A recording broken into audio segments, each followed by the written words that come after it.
آج کے مسلمان ہر اعتبار سے کمزور ہے، عبادات سے لے کر ہر چیز میں دیکھیں آج کے مسلمان کمزور ہے، تو آپ کیا سمجھتے ہیں کہ اگر جو لوگ آپ کا یہ بیان سنتے ہیں اور ان کو ترغیب ہوتی ہے اور وہ کرتے ہیں، تو کیا وہ ان کمزوریوں کے باوجود وہ انصاف کر پاتے ہیں؟ دیکھیں، میں نے پہلے بتایا نا، جب کوئی مصیبت آپ کے سامنے ہو، اس کا کوئی آلٹرنیٹ نہ ہو، تو ایک ہی حل ہو اس کا، تو وہ حل تو اس کے علاوہ تو کوئی حل ہے نہیں۔ اب اگر آج کے نوجوانوں میں عدل نہیں ہے، بے دینی ہے، یہ نہیں پال سکتے، تو کیا ان عورتوں کو گھروں میں بوڑھا ہونے دیں، خودکشیاں کرنے دیں؟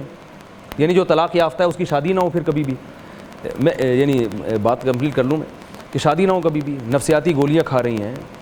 میں اگر آپ کو لسٹ پیش کر دوں ان خواتین کی جن کے کالز میرے پاس آ چکی ہیں، جو خودکشیاں کے خیالات آ رہے ہیں، جن کو والدین نے گھروں سے نکال دیا اور شوہر مار رہے ہیں، پیٹ رہے ہیں، ظلم کر رہے ہیں، لیکن اس لیے خلا نہیں لے رہی کہ ان کو پتہ ہے کہ کہیں اور شادی نہیں ہوگی۔ بھائی نکاح کے بعد بھی تو بعض دفعہ 2 نمبر آدمی مل جاتا ہے نا آپ کو۔ ان لڑکیوں کا کیا حل ہے؟ اگر مرد نااہل ہیں تو 2 بیوی والا اگر نااہل ہے تو 1 بیوی والے بھی بہت سارے نااہل ہیں۔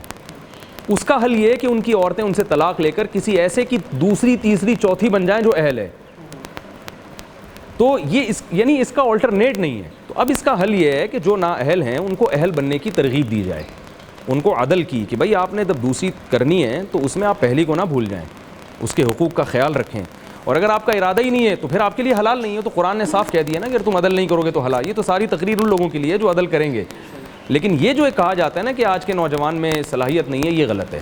بہت کچھ کرنے کی صلاحیت ہے، اور میں سمجھتا ہوں 4 بیویاں پالنے کی آج کے نوجوان میں صلاحیت ہے، مگر ان کو کوئی اپریشیٹ کرنے والا نہیں ہے، گائیڈ کرنے والا نہیں ہے۔ وہ اس عمل کو عیاشی سمجھتے ہیں، تو عیاشی کی نیت سے ہی کرتے ہیں۔ اگر ان کو بتایا جائے یہ پیغمبروں کی سنت ہے اور نبی صلی اللہ علیہ وسلم کی سیرت سامنے رکھو، اگر آپ نے عدل نہیں کیا تو قیامت کے دن آپ کا آدھا دھڑ مفلوج ہوگا، اتنی سخت سزا ہے۔ اگر ان کو اس طرح سے آپ ترغیب دیں گے تو انشاءاللہ وہ کریں گے۔ اور میں تو نوجوانوں سے کہتا ہوں کہ پہلی شادی کسی بیوہ سے یا طلاق یافتہ سے کریں، یہ اس کی علامت ہوگی کہ آپ اس عمل میں مخلص ہیں۔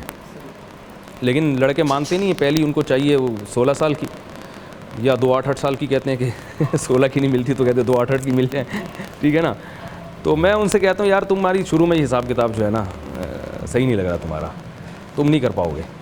تو میں نے خود کئی لوگوں کو منع کیا دوسری شادی سے، جن کی نیتیں ٹھیک نہیں تھیں، یا مجھے بات چیت سے اندازہ ہو گیا کہ یہ آدمی نہیں چلا پائے گا۔ لیکن عمومی جب بیان ہوگا تو وہ تو اسلام کا ایک عمومی حکم، اسی کو بیان کیا جائے گا نا۔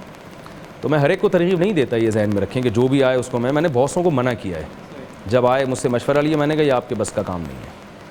تو ایسا نہیں ہے کہ میں ہر آدمی کو ہی لٹھ لے کے اس کے پیچھے لگا ہوں۔